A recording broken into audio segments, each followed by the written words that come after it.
जैसा आपने कहा कि पार्टी के खिलाफ की बातें हैं, तो हम सब लोगों ने अपनी बात रखी थी, लेकिन हम में से किसी ने कभी इस्तीफा कोई दिया नहीं। 25 सितंबर को जो घटनाक्रम हुआ वो हम सबके सामने है। उसमें जो पार्टी ने स्वतः ही एक शोकॉज नोटिस जारी किया, उसके बाद जवाब आए नहीं आए, क्या कार्रवाई हुई, आज 5-6 महीने हो गए। अभिनेता राज कपूर और अभिनेत्री नूतन अभिनीत की एक फिल्म है अनाड़ी। फिल्म पुरानी है मगर आज भी फिल्म और उसके गाने गोल्डन मेमोरीज के जरिए लोगों के दिलों में राज करते हैं।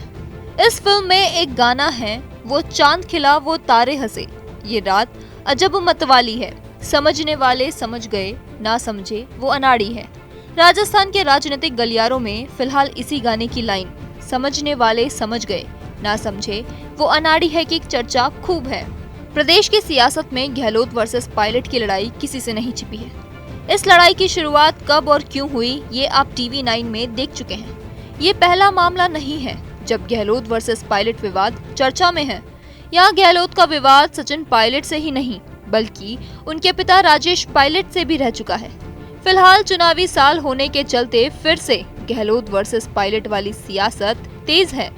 इसी सियासत को हवा तब और मिल गई जब सचिन पायलट ने वसुंधरा सरकार के कार्यकाल में भ्रष्टाचार की जांच की मांग को लेकर अनशन किया था। पायलट ने अनशन किया तो प्रभारी ने आनन फानन में इसे पार्टी विरोधी करार दिया। अब सवाल ये है कि क्या सचिन पायलट पर कार्रवाई होगी? जब यही सवाल सचिन पायलट से पूछा गया तो उन्होंने 25 सितंबर की घटना का जिक्र करते हुए अपने 2022 वाले घटनाक्रम की याद दिलाई। जैसा आपने कहा कि पार्टी के खिलाफ की बातें हैं, तो हम सब लोगों ने अपनी बात रखी थी, लेकिन हम में से किसी ने कभी इस्तीफा कोई दिया नहीं। 25 सितंबर को जो घटनाक्रम हुआ वो हम सबके सामने है। उसमें जो पार्टी ने स्वतः ही एक शोकॉज नोटिस जारी किया, उसके बाद जवाब आए नहीं आए, क्या कार्रवाई हुई, आज 5-6 महीने हो गए है ना। जो एंटी पार्टी गतिविधि चौड़े में हो रही है, सोनिया गांधी जी के आदेशों की अवमानना हो रही है, माकन साहब खड़गे साहब की जो बेइज्जती हुई, जो ओपनली उनको डिफाई किया गया। दरअसल मई 2020 में सचिन पायलट सहित 19 विधायकों ने बागी रुख अख्तियार करते हुए मानेसर चले गए थे। तब सचिन पायलट सरकार में उप मुख्यमंत्री थे, प्रदेश कांग्रेस के अध्यक्ष थे। अध्यक्ष और सरकार में सहभागी रहते हुए पायलट ने बगावती रुख अख्तियार किया तो आरोपों में देखिए फिर मुख्यमंत्री गहलोत ने क्या कहा। हम जानते थे कि निकम्मा है, नाकारा है, कुछ काम नहीं कर रहा है, खाली लोगों को लड़वा रहा है। अब बगावत के चलते ही सचिन पायलट और उनके साथ गए विधायकों और मंत्रियों को संगठन और सरकार के पदों से हटा दिया गया। सचिन पायलट को भी डिप्टी सीएम और अध्यक्ष पद से बाहर कर दिया गया।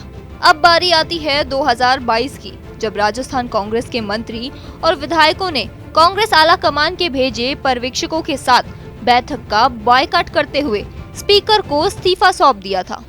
ये इस्तीफे करीब 3 महीने तक स्पीकर के पास ही रहे।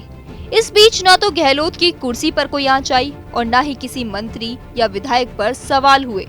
हाँ, कांग्रेस आला कमान ने मंत्री शांति धारीवाल, मंत्री महेश जोशी और आरटीडीसी के चेयरमैन धर्मेंद्र राठौर को नोटिस जरूर जारी किया था। नोटिस जारी हुए 6 महीने हो चुके हैं, लेकिन अभी तक किसी तरीके की हलचल दिखाई नहीं दी। हाँ, इस बीच कर्नाटक चुनाव के स्टार प्रचारकों की लिस्ट से सचिन पायलट जरूर बाहर हो गए। कहा जाता है लिस्ट से बाहर होने का कारण सचिन पायलट का अनशन था।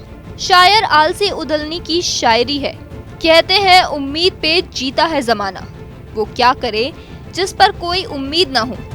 तो क्या सचिन पायलट कभी भी किसी पर उम्मीद कर सकते हैं?